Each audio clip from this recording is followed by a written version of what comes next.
Hello, welcome back. DJ Vic Vapor with you again.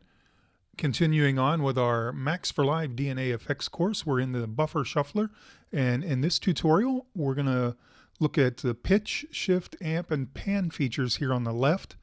So let's take a look at pitch. We'll go ahead and highlight it, select it, and everything goes right down the middle for our loop. I'll play the loop for us.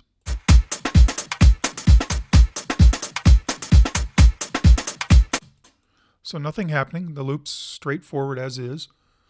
So what you can do with the pitch is you can go up plus 12 semitones and down minus 12 semitones, and you see the values being displayed right over here. So you can shift things up and down plus or minus 12 semitones. And you have a minimum and a maximum that you can dial in if you want to make it a little bit less. Or I think it goes up, it goes up to 24 as a maximum. So we're currently on 12. But you can dial that in and fine tune it there if you like.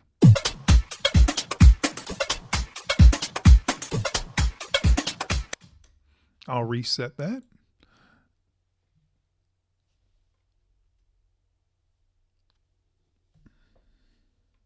Let's take a look at the shift feature right down here.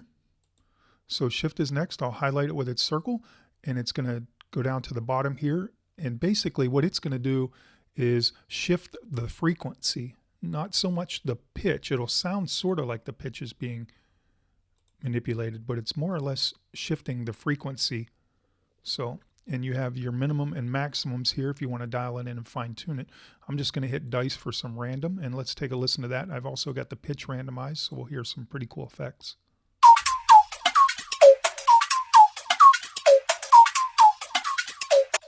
So instantly the loop is nothing like anything it ever was. So, and again, we've got the dry wet. So let's kind of dial back and introduce some of the regular sounds.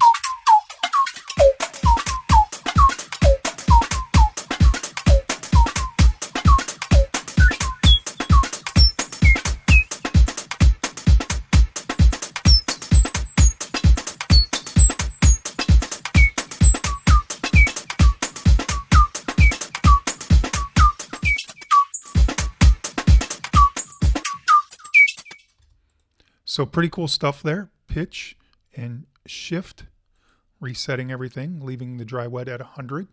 So let's take a look at our amp. Amplification is going to be essentially, it's going to amplify the different hits or different segments of the loop. So let's take a look at that. I'll just hit kind of dice for random. And you'll notice the further down it goes, the basically goes into a mute mode. But it's allowing each hit to have an individual amplification. So I'm going to reset that. Oh, let me go back here and show you one more thing I kind of stepped over. So we'll randomize that. The curve feature right here is actually referring to how quickly in between the different amplifications or transitions of amplifications the curve is set. You can dial that into a really nice curve, or you can actually go into a negative curve, which if you look at the negative, it'll be ducked back this way, and the positive will kind of be curved out nice and smooth. So you can kind of hear how abrupt the changes are there. So watch as I dial the curve back.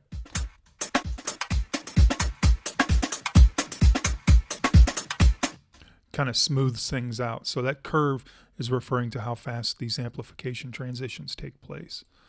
And the curve will also be a feature of, I believe it was on, no, it's just the amp. I thought it was on one of the others. My bad. Okay, so now we're on to the pan.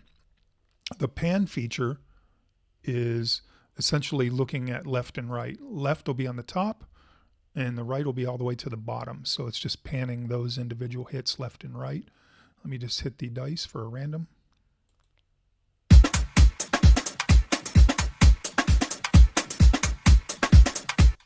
And you can hear that it's working the left and right speakers.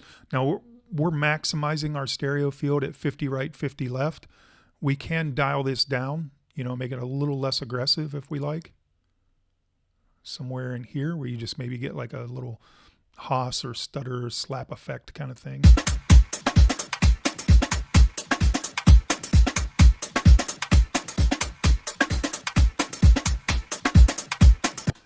The 50 right, 50 left can also be changed. Currently this one's on the left.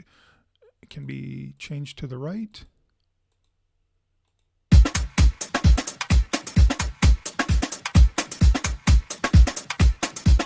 Just by dialing up or down. Up or down. Changes the left-right position of it. So that is the pan feature. Let me go ahead and reset that for us. And let's take a look over here and finalize our Buffer Shuffler Max for Live DNA Effects course. We'll close out the Buffer Shuffler tutorials, and hopefully you'll get some really good inspiration out of the course for the Buffer Shuffler. But the freeze function is specific to whatever hit or whatever transient or wherever we're at in a loop. We can freeze that particular spot, and then we can tell it to link it. The freeze will just hold that and it'll still play within the pattern of the loop, but the link will allow it just to become that one individual sound. So let me see if I can dial this in and show you a little bit better example in person.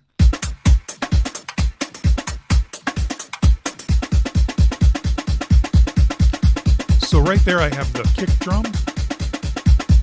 It's frozen, but it's still playing within the loop. And now if I hit link, it'll just be the kick all the way across, and you'll see it represented in the audio.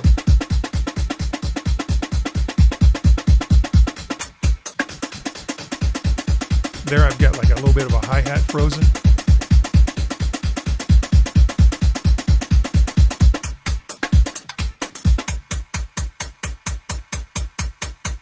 And you see the audio change for the hi-hat. Now it's going to link it all the way across.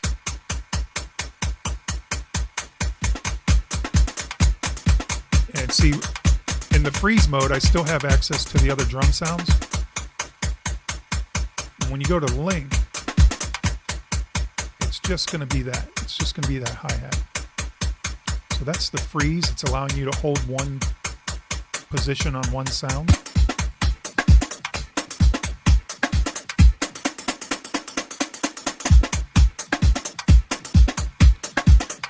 So let's take a look at down here. We have steps, rules. So let's take a look at what rules are. Steps are obviously the individual steps through here. Rules, let's go to stutter.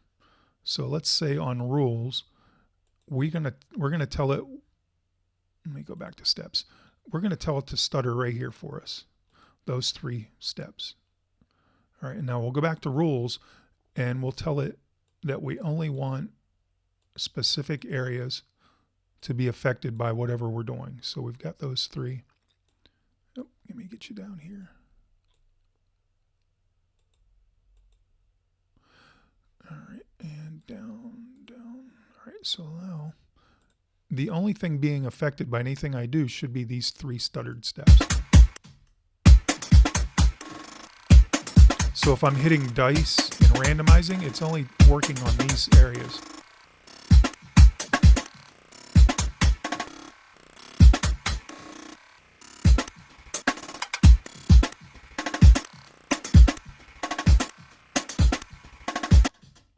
Let me reset that. And let me go back to steps. We will go to stutter again, and I'm going to put in these 2 spots. We'll go back to rules, and I don't want anything in this area.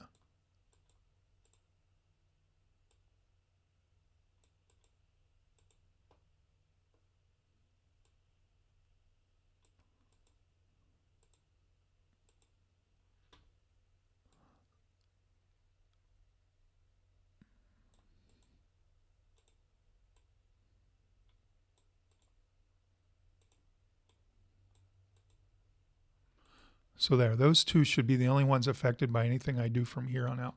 We go back to steps. Yeah. Play.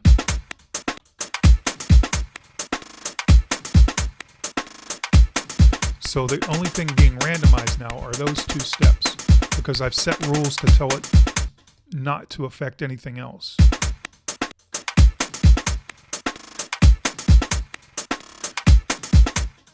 one of the ways I like to use the rules is with the auto function. I'll pick like a specific sound. Sometimes I'll just pick like hi-hats and I'll hit auto and it'll slightly shuffle the hi-hats, giving them more of a humanized feel while leaving everything else kind of, you know, on its own path.